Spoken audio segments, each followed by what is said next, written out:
ቴዲ ማክና ቢል ክሊንተን Are you ready for show? If you're ready to go, somebody say yeah. ከሚኖርበት ከተማ ወደ ዋሽንግተን ሲጓዝ በመኪናው ውስጥ በWPFW 89.3 FM ሬዲዮ ጣቢያ ላይ የጃዝ ሙዚቃ እያዳመጠ ነበር። ጋዜጠኛው ከዚህ ቀጥሎ ፕሬዝዳንት ክሊንተን በቼኮስሎቫኪያ ውስጥ ተጋብዘው የተጫወቱትን ሳመር ታይም የሚለው ሙዚቃ እናቀርባለን ሲል ቴዲ ጆሮውን አቅንቶ በተመስጦ ያዳምጣል። ቢል ክሊንተን የተዋጣላቸው ሳክስፎን ተጫዋች እንጂ እንዲህ የጠለቀ ዕውቀት እንዳላቸው ያልተረዳው ቴዲ በሁኔታው እጅግ ተገረመ። ሙዚቃውን ሳዳምጥ ውስጤን አንድ ነገር ተሰማው ይላል ቴዲ።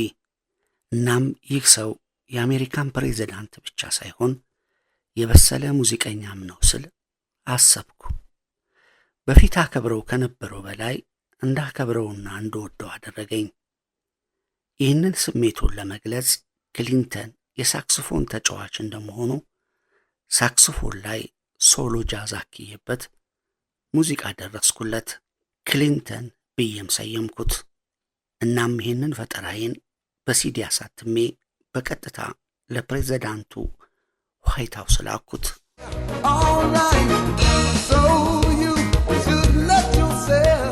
ፕሬዝዳንት ክሊንተን ማለት በአድራሻው በቀን 16,000 ፖስታ የሚደርሰው ሰው ነው። የኔን ደብዳቤ ለማግኘት የእድል ጉዳይ ነው። 3 ዓመት 5 እና 10 ዓመት ሊፈጅ ይችላል። ስልከው ይህን ሁሉ ተገንዝቤ ነበር። ምክንያቱም በሕይወቴ የሰው ልጅ የሚመኘውን ለማግኘት ከጣረ ከለፋ ከግቡ የማይደርስበት ምንም ምክንያት አይኖርም የሚል እምነት ነው ያለኝ። ይሁንና ሙዚቃውን ሳዘጋጀው አንድ አይነት በቃላት ለጊዜው ልገልጸው ማልችለው መንፈሳዊ ኃይል ያለበትም ይመስለኛል። የእግዚአብሔር ፈቃዱም ሆኖ ነው ማለቱ ይቀለኛል። የሚገርመው ነገር ሲዲውን በላኩት በ15ኛው ቀን መልስ ደረሰኝ። ለቃለ ምልልስም በWPFW ሬዲዮ ጣቢያ ተጠርቼ ኢንተርቪው ሰጠሁ። ቴዎድሮስ መኮንን ለበቀለበት ማህበረሰብ የኩራት ክብር ምንጭ የማንነቱ ወካይ ባህሪ የመሆን ብቃትን ለአሜሪካ ፕሬዝዳንት ያስመሰከረበትን አጋጣሚ ነበር የነገርናችሁ።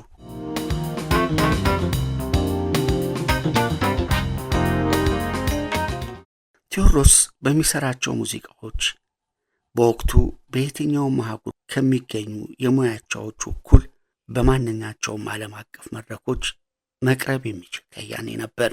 አያሌ የባህር ማዶ ጋዜጦችና መጽሔቶች ለበርካታ ጊዜያት በየአምዶቻቸው በስፋት የዘገቡለትና በለንደን በአፍሪካ ዓለም አቀፍ የሙዚቃ ውድድር 3ኛ የወጣው የአስቴር አወቀን ኤቦ የተሰኘውን ዜማ ቅንብሩ የመጠበቢያ ዘዴዎቹን እያገለባበጡ በተመሳሳይ ሙዚቃ ሳያነሁሉን ለነበሩት አብዛኛዎቹ የዛን ዘመን ሙዚቀኞች ሙዚቃችን እንዲህ ሊበለጽግ እንደሚችል ያሳየ ሰው ነበር።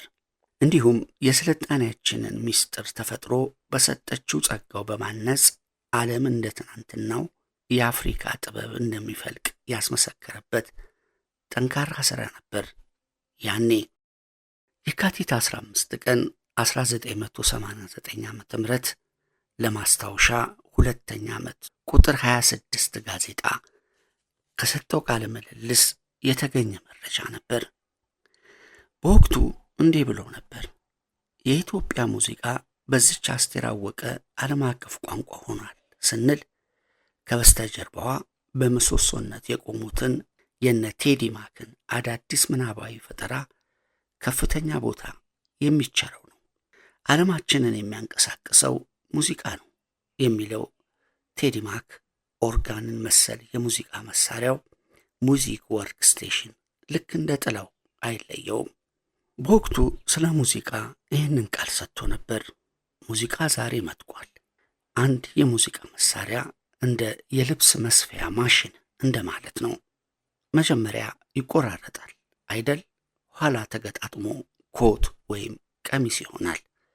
ልክ እንደዛው እያንዳንዱ መሳሪያ ተጫውተህ ነው ኋላ ተገጣጥሞ የሚወጣው። ብዙዎች እንዲህ አይነቱን መሳሪያ እንደ ኦርጋን ብቻ ነው የሚጠቀሙበት፣ ነገር ግን ውስጡ የተወሳሰቡ ረቂቅ ምስጢሮች አሉት ነው ሲል ገልጾ ነበር። ቴዎድሮስ ሙዚቃ እንደ ቁጥር መጨረሻ የለውም ባይ ነው። ስለዚህ ምንም እንኳን በሙያው ኃላፊነቱን የተወጣ ሰው ቢሆንም ወይም እየተወጣ እንዳለ ቢያምንም እዚህ ላይ ደርሻለሁ ብሎ የሚያቆመው ነገር አለመሆኑን ይናገራል። እናም መሳሪያው ከሱ አይለየውም። አሳ ከባህር ወጥቶ መኖር የማይችለውን ያህል ቴዲ ማክም ከሙዚቃ ተለይቶ ህልውና እንደሌለው በወቅቱ ገልጾ ነበረ።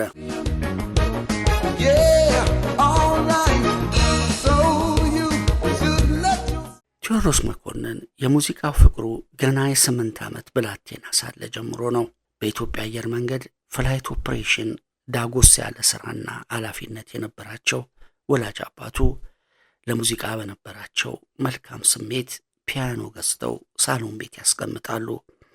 ይቺ ፒያኖ ናት እንግዲህ ለዛሬው ማንነቱ መሰረት ሆና ቴዎድሮስንና ሙዚቃንና ቴዎድሮስን እንዳይነጣጠሉ ገምዳ የነበረችው። ለቴዲ የሙዚቃ ህይወት ጎህ ቀዳጅ የሆነችው ይቺ ፒያኖ ምንም የቀለም ትምህርቱን በጀርመንና በሳን ጆሴፍ የተከታተለ ቢሆንም ራሱን ይበልጥ ከሙዚቃ ጋር ለማቀራረብ የሚያስችለውን የሙያ ትምህርት ወደሚያገኝበት ያሬድ ሙዚቃ ትምህርት ቤት እንዲገባ አስችሎታል። ቴዎድሮስ ከያሬድ ሙዚቃ ትምህርት ቤት በኋላ አንድ ባንድ ማቋቋሙን ይናገራል። ይህ በአንድ ፎርም ያደረግነው ከቢቢሻ ተፈሪ ጋር ሆነን ነበር። በኮሚኒቲ ትምህርት ቤት እየሄድን የተዋጣ ሾን ሰራ ጀመርን። ይህ ሁሉ ሲሆን ግን ቤተሰቦቼ በተለይም አባቴ ወደ ሙዚቃው ማዘንበሌን አልወደዱትም። እናም ተጽዕኖዎች ይደረጉብኝ ነበር። ዋቢ ሸበሌ ሆቴል ፈንድቶ ሲታደስ በዚያ በሙያው መስራት ጀመረ። ለጥቆም በጊዮን ሆቴል ከዳህላክ ጋር በመስራት ህይወቱ ወደ ሙዚቃው ዓለም እንዲናኝ አደረገ።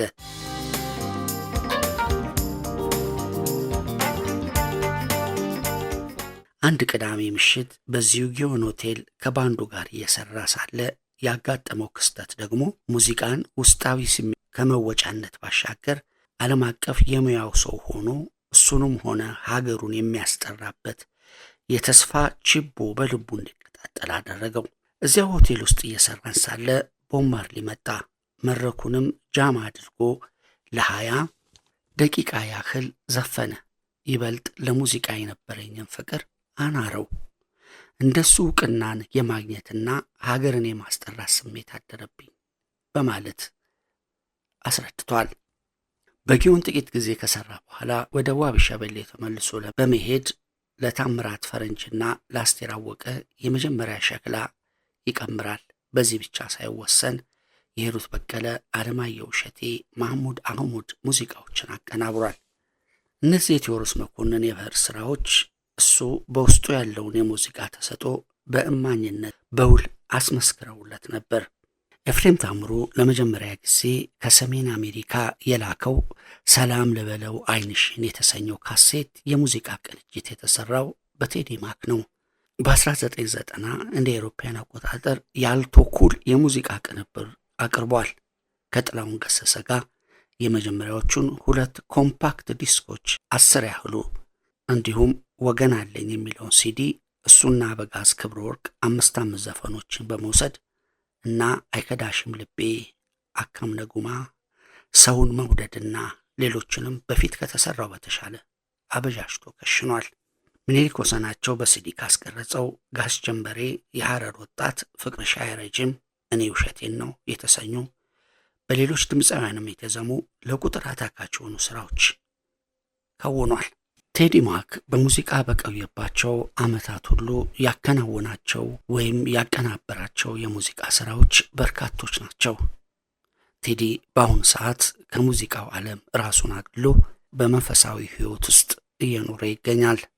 ስራዎቹ ግን አሁንም ይታወሳሉ። Are you ready for show? If you're ready to go, somebody say yeah.